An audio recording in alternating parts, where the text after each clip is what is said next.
आपका हमारी आध्यात्मिक यात्रा में हार्दिक स्वागत है। आप सुन रहे हैं शिव महापुराण, जो सनातन धर्म के ही अनमोल ग्रंथों में से एक है। इस श्रृंखला में हम आपके लिए ही इस दिव्य ग्रंथ के प्रत्येक अध्याय का शाश्वत पाठ प्रस्तुत करेंगे। आइए इस ज्ञान और धर्म की ही यात्रा को आरंभ करें। भगवान महादेव की महिमा और उपदेश से ही सजी इस पावन कथा के साथ ही ओम नमः शिवाय। 15वां अध्याय, द्वितीय मल्लिकार्जुन ज्योतिर्लिंग वर्णन। शिव जी बोले, अब इसके आगे मल्लिकार्जुन की उत्पत्ति सुनिए, जिसे सुनकर ही भक्ति मान पुरुष संपूर्ण पापों से मुक्त हो जाता है। जब पार्वती पुत्र कुमार पृथ्वी की परिक्रमा कर ही फिर कैलाश पर आए और नारद जिसने गणेश जी के ही विवाह आदि पर सब वृत्तांत कह उसको ही अपनी बुद्धि से भ्रमित कर दिया, जो उसे सुनकर ही स्वामी कार्तिकेय माता पिता के मना करने पर भी न माने और उसको प्रणाम कर कौच पर्वत पर ही चले गया, जिससे उनकी माता को बड़ा दुख हुआ।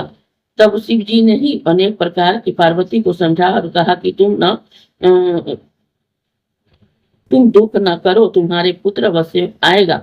परंतु पार्वती जी उसके कहने पर भी न मानी और अत्यंत दुखित हुई।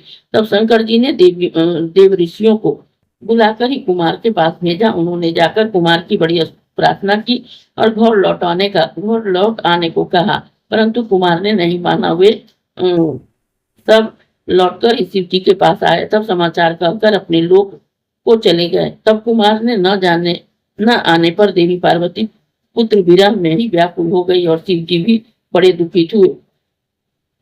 पश्चात दिन के ही समान ही लोकाचार करते हुए वे दोनों शिव और पार्वती स्नेह सहित वहां गए जहाँ कुमार स्थित थे। उधर जब कुमार ने यह सुना कि हमारे माता पिता यहाँ आ रहे हैं, तो वे कौच पर्वत पर को ही छोड़कर उससे भी 3 योजन दूर चले गए।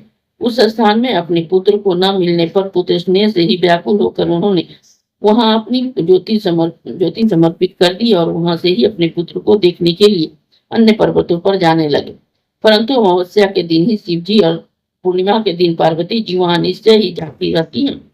उसी दिन से मल्लिकार्जुन में ही शिव जी का वह ज्योतिर्लिंग प्रसिद्ध हुआ, जो अपने दिव्य दर्शन से ही लोगों के पापों का नाश करता है। इसके दर्शन से ही मनुष्य के दुख दूर होते हैं, आवागमन से ही मुक्ति मिलती है और धन धान्य की वृद्धि के साथ ही प्रतिष्ठा, आरोग्य और मनोरथों की प्राप्ति होती है। इसमें कुछ भी संदेह नहीं है। यह मल्लिकार्जुन नाम का ही दूसरा ज्योतिर्लिंग तुमसे कहा है, जो कि दर्शन से सुखदायक और सब लोगों का हितकारी है। इस अध्याय के श्रवण हेतु आपका हृदय से धन्यवाद।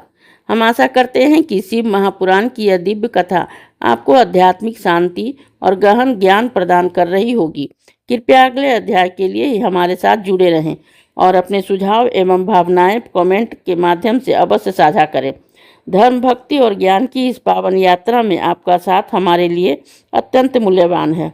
ओम नमः शिवाय। यदि यह प्रस्तुति आपको पसंद आई हो, लाइक करें, कमेंट करें, सब्सक्राइब जरूर करें, बेल आइकॉन दबाना ना भूलें, ताकि अगला अध्याय आपसे छूटे नहीं।